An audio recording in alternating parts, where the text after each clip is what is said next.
இன்னைக்கு மட்டன் சுக்கா பண்ண போகிறோம். அதுக்கு மட்டன் 1/2 கிலோ சின்ன சின்ன பீஸ், அது பாருங்க சின்ன சின்ன பீஸாக அப்படி கட் பண்ணி வாங்கிட்டு வந்துடுங்க. ரொம்ப எலும்பெல்லாம் இல்லாத கொழுப்பெல்லாம் இல்லாத வாங்கிக்கோங்க. அதில் லெமன், இந்த பாருங்கள் 1/2 மூடி லெமன், சின்ன ஸ்பூனில் 1 ஸ்பூன் மஞ்சத்தூள், கல் உப்பு போட்டுக்கோங்க. போட்டு நல்லா இப்படி வரைச்சிடுங்க. தண்ணி ஊற்றி எலுமிச்சம்பழம் ஜூஸு, அந்த மஞ்சத்தூள், அந்த உப்பு எல்லாம் இதில் நல்லா இப்படி 5 நிமிஷத்தில் ஊறட்டும். அப்போ தான் அந்த ஸ்மெல்லு போகும், உங்களுக்கு நல்லா வரும். ஏதாவது இது இருந்தால் கூட போயிடும். அதுவும் இந்த சமயத்தில் கண்டிப்பாக நீங்கள் ஊற வச்சு அலசணும். நல்லா ஊற வச்சுடுங்க. சட்டியில் போட்டு நல்லா மஞ்சத்தூள், லெமன் ஜூஸு, உப்பு போட்டு அலசி 3 தடவை அலசி சுத்தமாக தண்ணியை இழுத்து புழிஞ்சு இதில் போட்டுங்க. குக்கரில் வைக்கலாம். இதிலே கூட அந்த காலத்தில் இதிலே பண்ணுவாங்க. பட் இப்போ ரொம்ப லேட் ஆகும். அதனால் நான் குக்கர்லேயே இதாக போட்டுறேன். குக்கரில் என்னென்ன போடணும்னு சொல்கிறேன். இந்த 1/2 கிலோ மட்டனோட கொஞ்சம் காரமாக தான் செய்யணும். அதனால் 1 ஸ்பூன் மிளகாத்தூள், ஒரு சின்ன ஸ்பூனில் 1 ஸ்பூன் மஞ்சத்தூள், மிளகுத்தூள் 2 ஸ்பூன்மா, தனி மிளகாத்தூள் 1 ஸ்பூன். இது மிளகு போடுறதால தனியாத்தூள் கொஞ்சம் போட்டுக்கணும். தனியாத்தூள் 1 ஸ்பூன் போட்டேன். ரொம்ப உப்பு போட்டுறாதீங்க, கரிச்சு போயிடும்.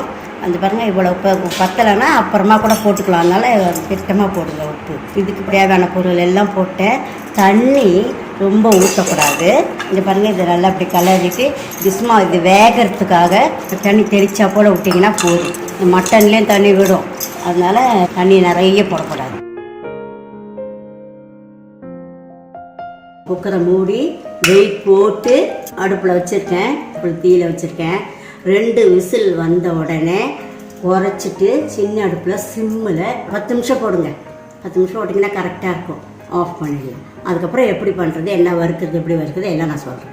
சுக்காவுக்கு தேவையான மட்டன் 1/2 கிலோ வாங்கி உப்பு காரெல்லாம் போட்டு வேக வச்சு இறக்கி வச்சுருக்கோம். இதை பாருங்கள் அவ்வளோ சாஃப்டாக நல்லா வெந்திருக்கு. இப்போ தாளிப்புக்கு தேவையான பொருள் சொல்கிறேன். சோம்பு 1 ஸ்பூன், லவங்கம் 5, பட்டை 5, பிரிஞ்சி இலை 3, கரம் மசாலா 1/2 ஸ்பூன், கருவேப்பிலை 2-3 கொத்து, கொத்தமல்லி தூவறதுக்கு 1 துண்டு இஞ்சி, 5 பூண்டு நசுக்கி இங்கே வச்சுருக்கேன். போட்டு வறுக்கிறதுக்கு முந்திரி பருப்பு 25 கிராம் வச்சுக்கோங்க. சின்ன வெங்காயம் ஒரு 10-15 சின்ன வெங்காயம் நைஸாக அரிஞ்சு வச்சுருக்கேன். தக்காளி ரொம்ப புளிப்பு போட தேவையில்லை. லெமன் மேலே புழிஞ்சிக்கிறதுக்கு வைக்க போகிறோம். அதனால் சின்ன தக்காளி 1 தக்காளி நைஸாக இருக்குது. தேவையான அளவு நல்லெண்ணெய் எடுத்து வச்சுருக்கேன். இவ்வளோதாம்மா பொருள். ரொம்ப ஈஸியாக செய்யலாமா, சீக்கிரம் முடிச்சிடும். அடுப்பத்தை வச்சு கடாயை வச்சுட்டேன். கடாய் சூடாகிடுச்சு. அதில் எண்ணெய் ஊற்றுறேன். சின்ன பிள்ளைங்களுக்கு கொடுக்கலாமா, நெய் தேவை பரவாயில்லன்னு நினைக்கிறவங்க நெய்யில் வறுத்துக்கலாம். அது ரொம்ப டேஸ்ட்டாக இருக்கும். நான் எண்ணெயில் தான் வறுத்துறேன். பாருங்கள் முந்திரி பருப்பு போடுறேன். அதோடைய கருவேப்பிலையும் போடுறேன்.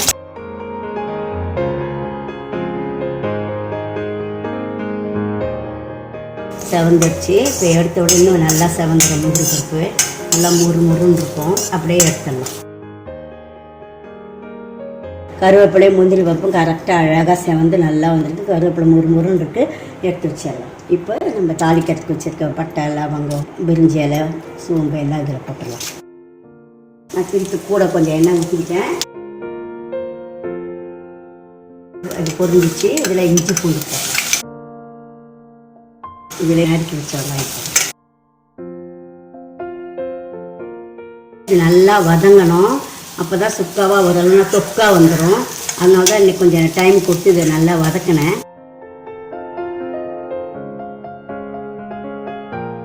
நல்லா வதங்கிச்சு. அதோட இந்த தக்காளி ஒரே ஒரு தக்காளி. இது கூட ஆப்ஷன் தான். தக்காளி வேணுன்றவங்க பொருங்க, வேண்டாம்னா போட தேவையில்லை. லெமன் மேலே புழிஞ்சிக்கலாம். இதிலே கரம் மசாலா 1/2 ஸ்பூன் போட்டிருக்கேன். உப்பு காரம் எதுவுமே இதில் போட தேவையில்லைம்மா. எல்லாம் மட்டனில் போட்டு வேக வச்சுருக்கோம்.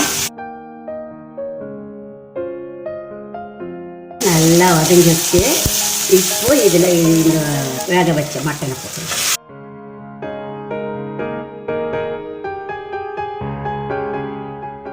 இது இன்னும் கொஞ்சம் நல்லா சுண்டி வரட்டுமா. ஒரு 5 நிமிஷம் ஆகும்.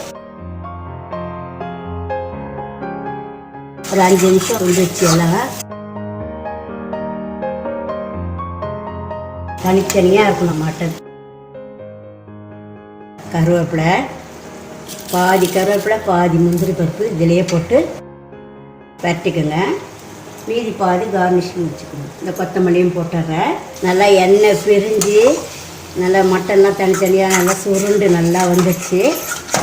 இப்படி தான் இருக்கும். நம்ம ஊற்றின எண்ணெயெல்லாம் மேலே வந்துடும். நம்ம அல்வாலாம் சொல்வோம், கேசரியெல்லாம் செய்கிறோம்ல, அந்த மாதிரி. இப்போ அப்படியே இறக்கிடலாம்.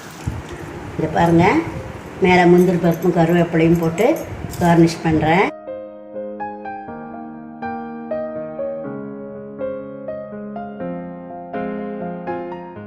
இப்போ மட்டன் சுக்கா முந்திரி பருப்பு வறுவலோட சூப்பராக ரெடி ஆயிடுச்சு. எப்படி இருக்கு சொல்லுங்கள். Yeah, the mutton chukka garnishing, it looks good.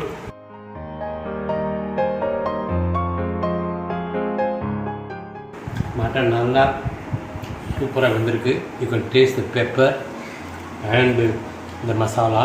It is just the needed masala, no additional.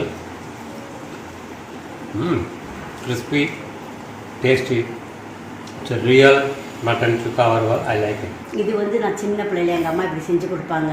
அந்த மட்டனோட டேஸ்ட்டும் அதோடு சேர்ந்து அந்த முந்திரி பருப்பு வறுவல் முறுமுறுன்னு ரெண்டும் சேர்த்து சாப்பிடும்போது சூப்பராக இருக்கும். அது என் நாக்கில் சின்ன பிள்ளையில சாப்பிட்டது இன்னும் என் நாக்கில் இருந்துகிட்டே இருக்குது. அதனால தான் நான் அதை செஞ்சு காட்டி என் பிள்ளைங்களுக்கு கொடுப்பேன், என் பேத்திங்களுக்கு கொடுப்பேன். அதே மாதிரி நீங்களும் செஞ்சு பார்த்து சாப்பிட்டு பார்த்துட்டு எப்படி இருக்குது சொல்லுங்கள். ஒரு தடவை சாப்பிட்டீங்கன்னா விடவே மாட்டீங்க.